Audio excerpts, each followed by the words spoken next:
Hello dear aspirants, આપ સર્વેનું અમારી YouTube channel game changing સાયકોલોજીમાં હાર્દિક સ્વાગત છે.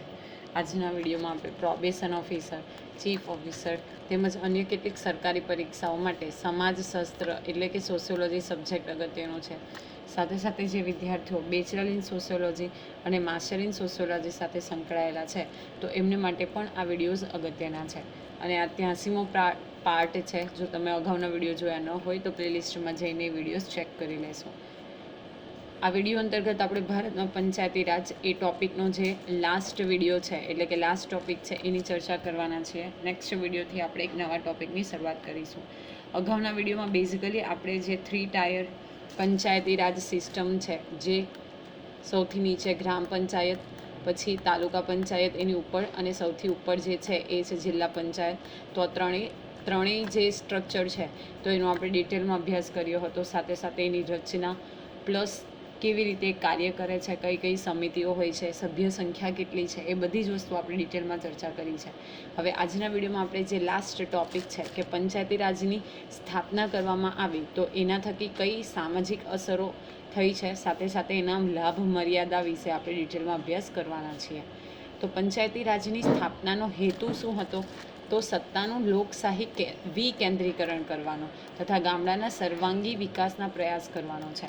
ઓકે, વિકેન્દ્રીકરણ મતલબ સત્તાની વહેંચણી કરવી. કોઈ એક વ્યક્તિના હાથમાં સત્તા હશે તો એ સત્તાનું કેન્દ્રીકરણ, પરંતુ એ સત્તાને જ્યારે વહેંચવામાં આવે અલગ અલગ લેવલ ઉપર તો એને આપણે વિકેન્દ્રીકરણ તરીકે ઓળખીએ છીએ. અને બીજો એક એમ હતો, એ હતો ગામડાના સર્વાંગીણ વિકાસનો, એટલે કે જે ગામડાઓ હોય એનું ડેવલપમેન્ટ થઈ શકે, ત્યાંના લોકોનો વિકાસ થાય, તો એ જે છે એ પંચાયતી રાજનો મુખ્ય ઉદ્દેશ્ય, મુખ્ય હેતુ હતો. આ હેતુના સંદર્ભમાં જોતા પંચાયતી રાજની ગ્રામીણ સમાજ પરની અસરો જે છે એ નીચે મુજબ આપણે દર્શાવી શકીએ. તો સૌપ્રથમ છે લોકશાહી મૂલ્યોનો પ્રચાર. ભારતની બહુમતી પ્રજા ગ્રામીણ વિસ્તારોમાં વસે છે, એટલે કે મોટે ભાગેની જે વસ્તી છે, લોકો છે ભારતના, એ ગામડાઓમાં વસવાટ કરે છે. પંચાયતી રાજના અમલને કારણે ગ્રામીણ સમાજમાં લોકશાહી મૂલ્યોના પ્રસારને વેગ મળ્યો છે. હવે જ્યારે પંચાયતી રાજનો અમલ કર્યો તો ગ્રામીણ જે સમાજ છે એમાં લોકશાહીના મૂલ્યો છે, એટલે કે જે લોકો દ્વારા લોકો વડે લોકો માટે ચાલતું જે શાસન છે, લોકશાહી શાસન, અને સાથે સાથે જે એના મૂલ્યો છે, વેલ્યુઝ છે, તો એના ડેમોક્રેસીના જે વેલ્યુઝ છે એને પ્રસારને વેગ મળ્યો છે. ગામડાના મતદારોને પોતાના મતનો ઉપયોગ કરીને પ્રતિનિધિ પસંદ કરવાની એટલે કે ચૂંટવાની તક મળે છે. હવે જે ગામડાના મતદારો છે તો એને એ વ્યક્તિઓને જે મનમાં હોય, એટલે કે જે એમને લાયક લાગતા હોય તો એવા લોકોને, એટલે કે એવા પ્રતિનિધિઓ છે તો એને પસંદ કરવાનો અધિકાર જે છે એ અહીં પંચાયતી રાજના સ્થાપનાથી મળ્યો છે. નેક્સ્ટ છે નવા નેતૃત્વનો ઉદ્ભવ, એટલે કે નવો લીડર બને તો એનો જે લીડરશિપ છે તો એ વિશે. તો પરંપરાગત ગ્રામ સમાજમાં સામાન્ય રીતે વયોવૃદ્ધ વ્યક્તિઓને વારસાગત રીતે નેતાગીરી મળતી હતી. હવે પરંપરાની આપણે વાત કરીએ તો ગામડામાં બેઝિકલી જે સૌથી વૃદ્ધ વ્યક્તિ હોય તો એને વારસાગત રીતે નેતા બનાવવામાં આવતા હતા, એટલે કે લીડર બનાવવામાં આવતા હતા. પંચાયતી રાજને કારણે ચૂંટણીઓમાં ગામડાના યુવાનો અને શિક્ષિત વર્ગને ઉમેદવારી કરવાની અને ચૂંટાવાની તક મળી છે, જેને પરિણામે યુવાન, શિક્ષિત અને ગતિશીલ નેતૃત્વ મળ્યું છે. પરંતુ હવે એ જે પ્રોસેસ છે કે વયોવૃદ્ધ જે વ્યક્તિ છે એને વારસાગત રીતે નેતા બનાવો તો એ હવે કેન્સલ થયું છે. એને બદલામાં ચૂંટણીઓમાં ગામડાના જે યુવાનો છે એ શિક્ષિત વર્ગ છે તો એને ઉમેદવારી કરવાની અને સાથે સાથે ચૂંટાવાની તક મળી છે, અને એને કારણે યુવાન, શિક્ષિત અને ગતિશીલ જે નેતૃત્વ છે એ ઉદ્ભવ્યું છે. નેક્સ્ટ છે સત્તાના માળખામાં પરિવર્તન. તો પંચાયતી રાજની સ્થાપના થતાં સત્તાનું વિકેન્દ્રીકરણ શક્ય બન્યું છે, એટલે કે સત્તાની વહેંચણી જે છે એ શક્ય બની છે. ગામડાના લોકોના હાથમાં સત્તા આવી છે. તેઓ પોતે જ પોતાના પ્રતિનિધિઓને પસંદ કરીને વિકાસના કાર્યોના આયોજન, અમલ અને વહીવટી જવાબદારી સંભાળે છે. પંચાયતી રાજથી સમાનતા તથા સ્વાતંત્ર્યની દિશામાં સત્તાની વહેંચણી થવા લાગી છે. અપાર્ટ ફ્રોમ ધેટ કે સત્તાનું વિકેન્દ્રીકરણ થાય છે એટલે ગામડા લેવલ ઉપર જે ગ્રામ પંચાયત છે એની સ્થાપના થઈ છે, તો એને કારણે જે લોકો છે એના હાથમાં સત્તા આવી છે અને તે જે ગામડાના લોકો છે એ પોતાના પ્રતિનિધિઓને પસંદ કરે છે, પ્લસ જે વિકાસના કાર્યો છે એનું આયોજન કરવું, એનું અમલ કરવું અને સાથે સાથે એ અંગેની જે રિસ્પોન્સિબિલિટી છે, જવાબદારી છે એ પણ સંભાળે છે. પ્લસ જે પંચાયતી રાજના અમલથી સમાનતા અને સ્વાતંત્ર્યની દિશામાં સત્તાની વહેંચણી થવા માંડી છે. હવે ઇક્વલી જે ચાન્સ મળવા જોઈએ એ ચાન્સ મળતા થયા છે. નેક્સ્ટ છે સામાજિક ગતિશીલતામાં વૃદ્ધિ. તો પંચાયતી રાજને લીધે સામાજિક ગતિશીલતામાં વૃદ્ધિ થવા લાગી છે. પંચાયતના ત્રણેય સ્તરમાં અનામતની જોગવાઈ હોવાથી અનુસૂચિત જાતિઓ, અનુસૂચિત જનજાતિઓ અને ને ચૂંટાવાની અને સત્તા મેળવવાની તક મળી છે.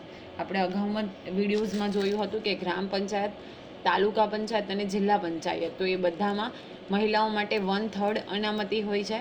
પ્લસ જે ગ્રામ પંચાયત છે એ અને જે તાલુકા પંચાયત છે એમાં બેઝિકલી વસ્તીને આધારે જે સીટ હોય એ રિઝર્વ રાખવામાં આવે છે.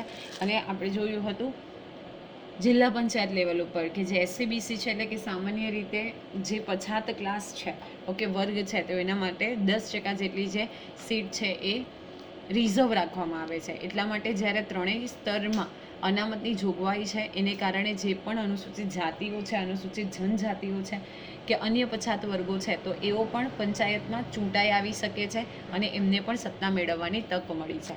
પરિણામે પરંપરાગત રીતે નીચું સ્થાન ભોગવતી જ્ઞાતિના સભ્યોને રાજકીય અને આર્થિક સામાજિક દરજ્જો સુધારવાની કે ઊંચા લઈ જવાની તક મળી છે. આમ રાજકીય, સામાજિક અને આર્થિક ક્ષેત્રે સામાજિક ગતિશીલતામાં વધારો થયો છે. હવે જે પછાત વર્ગ હતો તો એ પણ આર્થિક અને સામાજિક રીતે પોતાનો દરજ્જો સુધારી શકે એ માટે એમને તક મળી છે. ઓકે, એ લોકો પણ આજે સિસ્ટમ છે એના પાર્ટ બની શકે છે અને એને કારણે સામાજિક અને આર્થિક ક્ષેત્રે ગતિશીલતામાં વધારો થયો છે. નેક્સ્ટ છે રાજકીય જાગૃતિ. તો પંચાયતની ચૂંટણીઓએ રાજકીય જાગૃતિ લાવવામાં ભાગ ભજવ્યો છે. ચૂંટણી સમયે જુદા જુદા રાજકીય પક્ષોના નેતા ગામડાઓની મુલાકાત લે છે, ત્યાં સભા ભરે છે, પક્ષના ચૂંટણી વચનો આપે છે. પરિણામે લોકો રાષ્ટ્રીય પક્ષો, પક્ષ પ્રથા, પક્ષની સામાજિક આર્થિક નીતિ વગેરે રાજકારણના પ્રશ્નોથી વાકેફ થાય છે, જેથી ગ્રામીણ લોકોની રાજકીય સમજ અને સભાનતામાં વધારો થયો છે. હવે જ્યારે ચૂંટણી આવે તો ચૂંટણીના સમયે જે જુદા જુદા રાજકીય પક્ષોના નેતા છે એ વોટિંગ બેંક ક્રિએટ કરવા માટે અથવા તો વોટ બેંક ક્રિએટ કરવા માટે ગામડાઓની મુલાકાત લે છે. હવે ગામડાઓની મુલાકાત લે છે, ત્યાં સભા ભરે છે, લોકોને પ્રચાર કરે છે. તો એ બેઝિકલી ત્યારે લોકોમાં રાષ્ટ્રીય પક્ષો કયા છે, એ પક્ષની પ્રથા કઈ છે, સામાજિક અને આર્થિક નીતિ કેવી છે, કઈ રીતે વિકાસના કામો કરે છે, તો એ બધી જ માહિતીથી જે ગામડાના લોકો છે એ અવેર બને છે, વાકેફ બને છે, જાગૃત બને છે. અને એને કારણે જે ગ્રામીણ લોકો છે એટલે કે વિલેજર્સ છે એ લોકોની જે રાજકીય સમજણ છે એ અને સભાનતા બંનેમાં વધારો થાય છે. નેક્સ્ટ છે બિનસાંપ્રદાયિકરણ. તો પંચાયતની ચૂંટણીમાં ઉમેદવારે જુદી જુદી જ્ઞાતિના લોકોનો ટેકો મેળવવો પડે છે. ચૂંટણી પછી પંચાયતના સભ્યોએ પંચાયતની કાર્યવાહીમાં પણ જ્ઞાતિ કે કોમના ભેદ વગર સાથે મળી અને વિચાર વિમર્શ કરી નિર્ણયો લેવા માટે એકબીજાનો સહકાર મેળવવો પડે છે. આથી ગ્રામ સમાજમાં પરંપરાગત સાંપ્રદાયિકતાનો ખ્યાલ નબળો પડે છે અને બિનસાંપ્રદાયિક મૂલ્યોનો પ્રચાર અને પ્રસાર વધતો જાય છે. આપણે અગાઉ પણ જોયું હતું કે ભારત જે છે એ બિનસાંપ્રદાયિક દેશ છે, એટલે કે દેશનો કોઈ રાષ્ટ્રીય ધર્મ નથી. તો અહીંયા પણ જ્યારે પંચાયતની ચૂંટણી છે તો ત્યારે ઉમેદવાર જે છે એ અલગ અલગ જે જ્ઞાતિઓ છે તો એનો પણ એને ટેકો મેળવવાનો હોય છે. પ્લસ જ્યારે એ ઇલેક્ટ થઈને આવે છે તો એણે પંચાયતની કાર્યવાહીમાં પણ જ્ઞાતિ કે જાતિના ભેદભાવ વગર સાથે મળી અને વિચાર વિમર્શ કરવાનો હોય છે અને જે ડિસિઝન્સ છે એ લેવાના હોય છે અને એકબીજા સાથે કોઓપરેટ પણ કરવાનું હોય છે. એટલે જે પરંપરાગત સાંપ્રદાયિકતાનો ખ્યાલ હતો, ઓકે, અલગ અલગ કાસ્ટ રિલેટેડ અથવા તો અલગ અલગ જાતિ જ્ઞાતિ રિલેટેડ, એ ધીમે ધીમે નબળો પડ્યો છે. અને જે બિનસાંપ્રદાયિક મૂલ્યો જે છે કે દરેક ઇક્વલ છે, ઓકે, દરેક ધર્મ જાતિના લોકો જે છે એ હ્યુમન્સ છે, ઇક્વલ્સ છે, તો એ પ્રમાણેનો જે પ્રસાર છે એ મૂલ્યો છે, એથિક્સ છે, તો એનો પ્રચાર અને પ્રસાર વધતો જાય છે. નેક્સ્ટ છે સામાજિક અંતરમાં ઘટાડો. તો પંચાયતી રાજને કારણે ગામડાની વિવિધ ઉચ્ચ નિમ્ન જ્ઞાતિઓ, કોમો, પુરુષો અને સ્ત્રીઓ, ખેડૂતો અને ખેતમજૂરો વચ્ચે અને અનેક વર્ગો વચ્ચે પરંપરાગત સામાજિક અંતર ઘટવા લાગ્યું છે. પહેલાંના સમયમાં ઉચ્ચ અને નિમ્ન જ્ઞાતિઓ, કોમ હોય, પુરુષ સ્ત્રીઓ હોય, ખેડૂતો ખેતમજૂરો હોય, એ બધા વચ્ચે સામાજિક અંતર હતું, એ બધા વચ્ચે ભેદભાવ હતા. પરંતુ પંચાયતી રાજને કારણે આ પરંપરાગત જે સામાજિક અંતર છે એ ધીમે ધીમે ઘટવા લાગ્યું છે. પહેલાંના સમયમાં બધા વર્ગો વચ્ચે એક પ્રકારની સામાજિક અલગતા રહેતી, પરંતુ હવે પંચાયતની ચૂંટણીઓમાં, તેની કાર્યવાહીમાં, ગામના સાર્વજનિક વિકાસના કામોમાં દરેક વર્ગના સભ્યોએ પરસ્પર આંતરક્રિયા અને સામાજિક સંપર્ક કરવો જરૂરી બને છે. આથી ધીમે ધીમે તેમની વચ્ચે સામાજિક અંતરમાં ઘટાડો થયો છે. તો પહેલાં બધા જે વર્ગો છે એ વચ્ચે ઘણી બધી અલગતા રહેતી હતી, ઊંચ નીચેના ભેદભાવ રહેતા હતા, લોકો અલગ અલગ રહેતા હતા. પરંતુ હવે આપણે પંચાયતની ચૂંટણીની વાતો કરીએ, એની કાર્યવાહી કરીએ, ઓકે, જ્યારે સાર્વજનિક પૂરા ગામના વિકાસના કાર્યની વાત કરવાની હોય તો દરેક વ્યક્તિઓ શું છે, પરસ્પર એકબીજા સાથે આંતરક્રિયા કરે છે, સામાજિક સંપર્ક કરે છે, અને એટલા માટે જે સામાજિક અંતર છે એ ધીરે ધીરે ઘટતું જાય છે. નેક્સ્ટ છે લોકોની ભાગીદારી વધી. તો પંચાયતી રાજની સ્થાપના પાછળનો હેતુ ગ્રામ વિકાસના કાર્યોમાં લોકોની ભાગીદારી વધારવાનો હતો. તો ઇમ્પોર્ટન્ટ વસ્તુ છે કે પંચાયતી રાજની સ્થાપના પાછળનો જે મૂળ હેતુ હતો એ આપણે જોયું એ પ્રમાણે કે ગ્રામ વિકાસના કાર્યો કરવા અને સાથે સાથે લોકોની ભાગીદારી વધારવી, એટલે કે લોકો આ બધી ચૂંટણીઓ છે અથવા તો જે વિકાસના કાર્યો છે તો એમાં ભાગીદારી નોંધાવે, એ લોકો પણ પાર્ટિસિપેટ બને, તો એ હતો. એમાં સફળતા મેળવી શકાય છે, જે કેટલાક અભ્યાસો પરથી જણાય છે. હવે ગામડાઓમાં પંચાયતનું મકાન, ગોબર ગેસ પ્લાન્ટ, વોટર વર્ક્સ, જાહેર શૌચાલય, રસ્તા પરની લાઇટ, વૃક્ષો વગેરેની જે સગવડો છે તો એ ઊભી થઈ છે. તે જ રીતે ઘણા ગામડાઓમાં અમુક લોકોનો ફાળો તથા સરકારી મદદ મેળવીને વીજળીકરણ કરવામાં આવ્યું છે. લોકોએ સ્વૈચ્છિક શ્રમ સ્વરૂપે ગામના વિકાસમાં ફાળો આપી અને રસ્તા પણ બનાવ્યા છે. હવે ધીરે ધીરે પંચાયત લોકોની ભાગીદારી વધી છે, લોકો પાર્ટિસિપેટ કરતા થયા છે, અવેર બન્યા છે, જેને કારણે પંચાયતનું મકાન હોય, ગોબર ગેસ પ્લાન્ટ છે, વોટર વર્ક્સ છે, ઓકે, ટોયલેટ વોશરૂમ્સ છે, રસ્તા પરની લાઇટ હોય, વૃક્ષો હોય, તો એ બધી સગવડો ઊભી થઈ છે. પ્લસ ઘણા બધા ગામડાઓમાં લોકો દાન આપે છે, ઓરલ્સ એવું કહી શકાય કે ફાળો આપે છે, અને સરકારી મદદ મેળવીને, એટલે કે સરકારમાંથી જે ગ્રાન્ટ મળે છે એનો ઉપયોગ કરી અને ઇલેક્ટ્રિસિટી અવેલેબલ કરાવવામાં આવી છે. પ્લસ ઘણા બધા લોકો જે છે સ્વૈચ્છિક શ્રમ સ્વરૂપે, એટલે કે ગામડાના લોકો છે એ પોતે જ શું કરશે, ગામડાના વિકાસ માટે રસ્તા બનાવીને ફાળો જે છે એ આપે છે. તો આ જે આપણે બેઝિકલી વાત જોઈ કે કઈ રીતે સામાજિક અસરો થઈ છે પંચાયતી રાજની. હવે આપણે જોઈએ કે આ પંચાયતી રાજને કારણે તો આ બધી પોઝિટિવ વસ્તુ આપણે જોઈ, તો હવે કેટલીક નકારાત્મક સામાજિક અસરો, કારણ કે એડવાન્ટેજીસ અને ડિસએડવાન્ટેજીસ બંને વસ્તુ હોય છે, રાઈટ. તો આપણે પોઝિટિવ જોયું, તો હવે નેગેટિવ આસ્પેક્ટ વિશે પણ થોડી ચર્ચા કરીએ. તો સૌપ્રથમ છે જૂથવાદ અને પક્ષાપક્ષી. તો પંચાયતી રાજની ચૂંટણીઓએ ગામડામાં પણ પક્ષાપક્ષી અને જૂથવાદને ઉત્તેજન આપ્યું છે. ચૂંટણી વખતે ગામડામાં જુદા જુદા રાજકીય પક્ષો સક્રિય બની પોતાના ઉમેદવાર માટે ટેકો મેળવવા જૂથો ઊભા કરે છે. પરિણામે કેટલાક વખત ગામડામાં કાયમી કડવાશના બીજ રોપાય છે. હવે જ્યારે પણ ચૂંટણી હોય તો એ વખતે જુદા જુદા રાજકીય પક્ષો પોતે સક્રિય બને છે, પ્રચાર પ્રસાર કરે છે, એટલા માટે ઉમેદવારોને ટેકો મળી રહે એ માટે જુદા જુદા જે ગ્રુપ્સ છે એ ગ્રુપ બનાવવામાં આવે છે. અને પરિણામે ઘણી વખત એવું પણ બને છે કે ગ્રુપ વચ્ચે મતભેદ થવાને કારણે કાયમી કડવાશના બીજ રોપાય છે, એટલે કે કાયમી લોકો જે છે એ મનભેદથી રહેવું પડે છે. નેક્સ્ટ છે જ્ઞાતિવાદને ઉત્તેજન. તો પંચાયતની ચૂંટણીઓમાં વિવિધ જ્ઞાતિઓ પોતાના સંખ્યાબળને આધારે ઉમેદવારો ઊભા કરે છે. તેથી ક્યારેક ઉમેદવારની વ્યક્તિગત લાયકાતો ગૌણ બની જાય છે અને ચૂંટણી જીતવા માટે જ્ઞાતિનું પીઠબળ નિર્ણાયક બને છે. ઓકે, આપણે જોયું હતું કે જે તે સંખ્યા છે, લોકોની સંખ્યાબળને આધારે ઉમેદવારો જે છે એ ઊભા કરવામાં આવે છે. હવે ઉમેદવાર વ્યક્તિગત રીતે કેટલો પણ કેપેબલ હોય, પણ એની જે ક્વોલિફિકેશન્સ છે એ સબસિડરી બની જાય છે, ગૌણ બની જાય છે, અને ફરજિયાત ચૂંટણી જીતવા માટે એણે શું કરવું છે, જ્ઞાતિનું પીઠબળ જે છે એ નિર્ણાયક રોલ પ્લે કરે છે. એટલે મોટું સંખ્યાબળ ધરાવતી જ્ઞાતિનો ઉમેદવાર વ્યક્તિગત લાયકાતની બાબતમાં બીજા ઉમેદવારો કરતાં નબળો હોવા છતાં તે જ્ઞાતિના સભ્યોનો ટેકો મેળવવા માટે ચૂંટણીના પ્રચારમાં જ્ઞાતિના હિતોને પ્રાધાન્ય આપે છે અને પોતાની જ્ઞાતિને આગળ લાવવા માટેના વચનો આપે છે. આથી ગામડાઓમાં જ્ઞાતિવાદને ઉત્તેજન મળે છે. તેથી જ્ઞાતિ પ્રથાને નાબૂદ કરવાના બંધારણીય આદર્શની પીછેહટ થાય છે. હવે માની લઈએ કે બે કેન્ડિડેટ છે. એક કેન્ડિડેટ જે છે એ ક્વોલિફાઈડ કેન્ડિડેટ છે, પરંતુ બેઝિકલી આપણે એવું કહી શકીએ કે એનો જે જ્ઞાતિના સભ્યો છે એને ટેકો નથી આપતા. જ્યારે બીજી તરફની આપણે વાત કરીએ તો બીજી તરફ જે છે એ ક્વોલિફાઈડ કેન્ડિડેટ નથી, પરંતુ જ્ઞાતિના જે લોકો છે એ એને ટેકો આપે છે, તો એને વધુ પીઠબળ મળે છે અને એને કારણે ઘણી વખત જ્ઞાતિને ટેકો આપવામાં આવે છે, એટલે કે જ્ઞાતિનું મહત્ત્વ જે છે એ જોવામાં આવે છે. અને એટલા માટે ગામડામાં જ્ઞાતિવાદને ઉત્તેજન મળે છે, એટલે કે પ્રોત્સાહન મળે છે. અને જે આપણા બંધારણીય આદર્શ છે, એટલે કે બંધારણની જોગવાઈ છે કે જ્ઞાતિવાદને રિમૂવ કરવું, તો એના જે આદર્શ છે તો એ ફોલો થતા નથી. નેક્સ્ટ છે આંતરજ્ઞાતીય સંઘર્ષ. તો જ્ઞાતિવાદ આંતરજ્ઞાતીય સંઘર્ષ ઊભા કરે છે. વિવિધ જ્ઞાતિઓ વચ્ચેના હિત, સંઘર્ષ અને જૂથવાદ તેમની વચ્ચે સંઘર્ષ પેદા કરે છે. તો બેઝિકલી વિવિધ જ્ઞાતિઓ વચ્ચે શું કરવામાં આવે છે? સંઘર્ષ થાય છે, જૂથવાદ થાય છે. પંચાયતની ચૂંટણી પછી કેટલાક ગામડાઓમાં વિવિધ જ્ઞાતિઓ વચ્ચે ઝઘડા, મારામારી અને સંઘર્ષના બનાવો પણ બને છે. આમ પંચાયતી રાજની પદ્ધતિની કેટલીક મર્યાદાઓ પણ જોવા મળે છે. પ્લસ ક્યારેક ગામડાઓમાં વિવિધ જ્ઞાતિ વચ્ચે લડાઈ ઝઘડા થાય છે, ઓકે, મારામારી થાય છે, સંઘર્ષ થાય છે. તો બેઝિકલી જે આ પદ્ધતિ છે, એટલે કે પંચાયતી રાજ છે, એની કેટલીક મર્યાદાઓ પણ જે છે એ આપણે જોઈ શકીએ છીએ. હવે લાસ્ટ ટોપિક છે પંચાયતી રાજ 73માં બંધારણીય સુધારાની વિશેષતાઓ.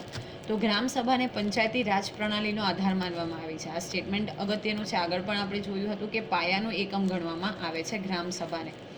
આ ગ્રામસભાઓ રાજ્ય વિધાનમંડળી દ્વારા સોંપવામાં આવેલા કાર્યો તથા અધિકારોનો ઉપયોગ કરશે એવું ભારતનો 73મો બંધારણીય સુધારો જ્યારે કરવામાં આવ્યો ત્યારે દર્શાવવામાં આવ્યું હતું.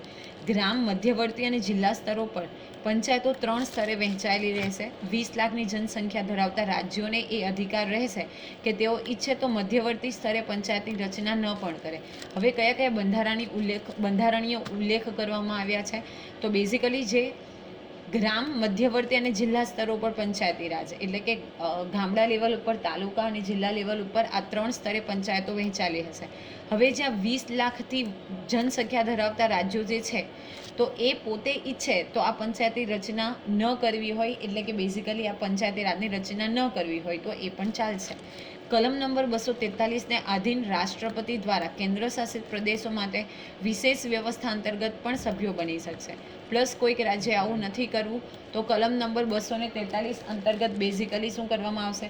જે કેન્દ્ર શાસિત પ્રદેશો છે તો એ કેન્દ્ર શાસિત પ્રદેશો માટે વિશેષ વ્યવસ્થા અંતર્ગત પણ સભ્યો બનાવી શકાશે. પ્રત્યક્ષ રીતે 3 સ્તરે સભ્યોની ચૂંટણી થશે. ગ્રામ પંચાયતનો પ્રધાન મધ્યવર્તી સંસ્થાઓનો સભ્ય બની શકશે. આ રીતે મધ્યવર્તી સ્તરનો સભ્ય જે છે એ જિલ્લા પંચાયતનો પણ સભ્ય બની શકશે. હવે કોઈ ગ્રામ પંચાયતનો સભ્ય છે એ તાલુકા લેવલ ઉપર પણ સભ્ય બની શકે અને જિલ્લા લેવલ ઉપર પણ સભ્ય બની શકે. પ્રત્યેક સ્તરે પંચાયતોનો કાર્યકાળ 5 વર્ષનો રહેશે. તો આ તો કોમન આવશે. ગ્રામ પંચાયત હોય, તાલુકા પંચાયત કે જિલ્લા પંચાયત, તો એનો કાર્યકાળ 5 વર્ષનો રહેશે, એટલે કે વર્કિંગ ટેન્યોર પીરિયડ જે છે એ 5 વર્ષનો રહેશે.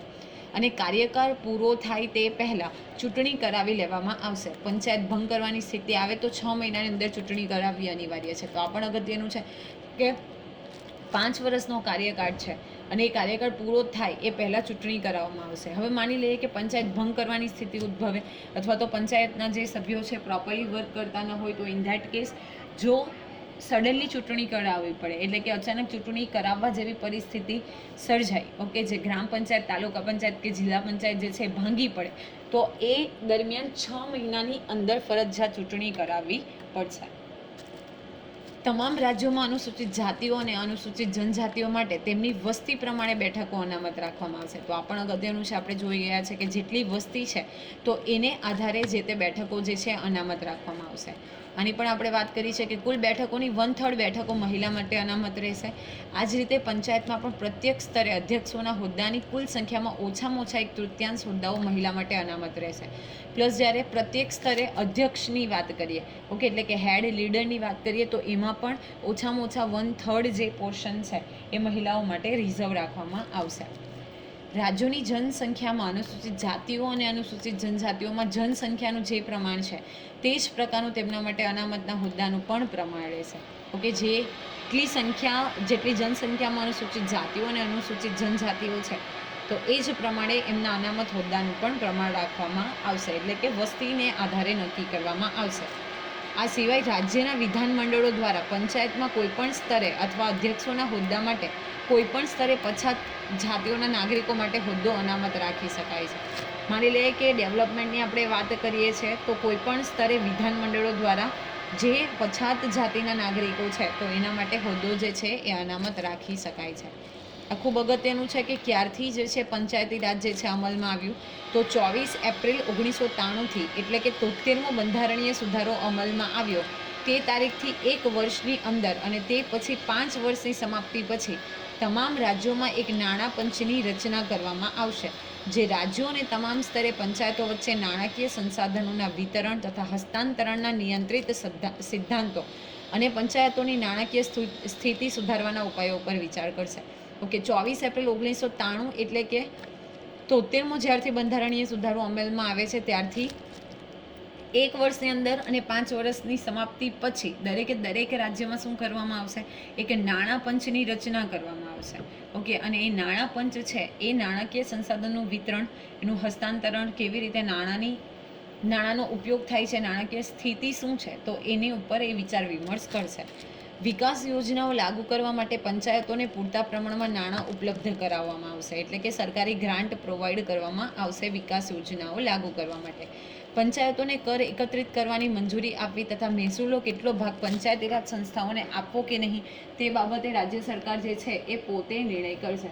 તો બેઝિકલી કેવી રીતે કર એકત્રિત કરવામાં આવશે અથવા તો કર એકત્રિત કરવાની મંજૂરી આપવી કે કેમ, અને મહેસૂલનો કેટલો ભાગ જે છે એ પંચાયતો એની પોતાની પાસે રાખશે અને કેટલો ભાગ જે છે એ સરકારને આપવો પડશે, તો એ ડિસાઇડ કોણ કરશે? તો જે તે રાજ્યની સરકાર છે એ વસ્તુ ડિસાઇડ કરશે. પંચાયતોની મતદાતા સૂચિ તૈયાર કરવાનું અને દરેક ચૂંટણી કરાવવાનું કામ રાજ્યના ચૂંટણી પંચનું રહેશે, જેની રચના તમામ રાજ્યોમાં કરવામાં આવશે. પ્લસ જે પંચાયતો છે એના જે મતદારો છે તો એની સૂચિ એટલે કે લિસ્ટ બનાવવું, દરેક ચૂંટણી કરાવવી, એટલે કે જો 5 વર્ષે અથવા તો ઇમરજન્સી કન્ડિશનમાં 6 મહિનાની અંદર ચૂંટણી કરાવવાની ફરજ પડે તો એ કરાવવાનું કામ જે છે એ ચૂંટણી પંચનું રહેશે, અને દરેક રાજ્યની અંદર આ ચૂંટણી પંચ છે તો એ ઘડવામાં આવશે. જો કોઈ વ્યક્તિને રાજ્ય વિધાનમંડળના ચૂંટણીના કોઈ કાયદા દ્વારા કે પછી રાજ્યના અન્ય કોઈ કાયદા દ્વારા અયોગ્ય ઠરાવવામાં આવે તો તે વ્યક્તિ પંચાયતની સભ્ય બની શકશે નહીં. ઓકે, હવે કોઈ વ્યક્તિ છે જે પંચાયતનો સભ્ય છે પરંતુ ચૂંટણીના કોઈ કાયદા દ્વારા અથવા તો રાજ્યના કોઈ કાયદા દ્વારા જો એને અયોગ્ય ઠેરવવામાં આવે છે, એટલે કે એની લાયકાત અયોગ્ય છે અથવા તો બીજા કોઈ ટર્મ્સ અને કન્ડિશન પ્રમાણે અયોગ્ય બને છે, તો ત્યારે એ વ્યક્તિ જે છે એ પંચાયતનો સભ્ય બની શકશે નહીં. અંતમાં 29 મતોવાળી 11મી અનુસૂચિ કલમ નંબર 243G જોડવામાં આવી છે. તો આ પણ અગત્યનું છે. 29 મતવાળી 11મી અનુસૂચિ છે અને એની કલમ નંબર 243G જે છે એ જોઈન કરવામાં આવે છે, જેના દ્વારા સ્થાનિક મહત્વના કાર્યોની યોજના બનાવવી અને અમલીકરણમાં પંચાયતી રાજની સંસ્થાઓ છે એને પ્રભાવક ભૂમિકા આપવામાં આવે છે. એ અંતર્ગત જે કેટલાક મુદ્દાઓ છે તો એમાં કૃષિ અંતર્ગત કૃષિ વિસ્તરણ, ભૂમિ સુધારણાને લાગુ કરવી, લઘુ સિંચાઈ, જળ પ્રબંધ અને જળ વિકાસ. તો આ જે બધા પોઈન્ટ્સ છે એ 243G નામની જે કલમ ઉમેરવામાં આવી તો એમાં આપવામાં આવ્યા કે કૃષિ અંતર્ગત કૃષિનું વિસ્તરણ કરવું, ભૂમિ સુધારણા એટલે કે જે ફર્ટિલિટી લેવલ છે સોઇલનું એ મેન્ટેન કરવા માટે કયા એફર્ટ્સ કરી શકાય, પછી જળ પ્રબંધ એટલે કે ઇરિગેશન ફેસિલિટીઝ બનાવવી હોય, ડેમ બનાવવા હોય તો એ, તો સામુદાયિક વિકાસ માટે લોક ભાગીદારી અને નિયમ અનુસાર કાર્ય કરવું જરૂરી છે.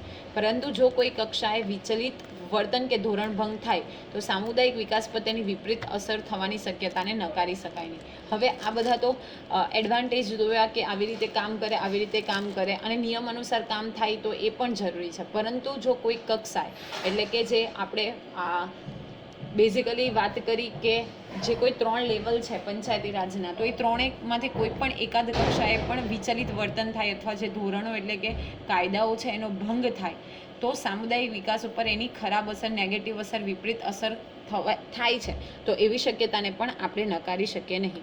તો બેઝિકલી આજના વિડીયોની અંદર આપણે પંચાયતી રાજની સામાજિક અસરો વિશે વાત કરી. ઓકે, પછી નકારાત્મક સામાજિક અસરો વિશે વાત કરી અને 73માં બંધારણીય સુધારાની કઈ વિશેષતાઓ છે એ અંગે આપણે ડિટેલમાં અભ્યાસ કર્યો. આશા રાખું છું કે તમને આ વિડીયોમાં સમજ પડી હશે. જો વિડીયો પસંદ પડે તો વિડીયોને લાઇક કરી અને શેર કરવાનું ભૂલશો નહીં. અને આવા જ વધુ વિડીયોની અપડેટ્સ મેળવવા માટે you can subscribe our YouTube channel game changing psychology. Thank you for watching the video. Have a nice day.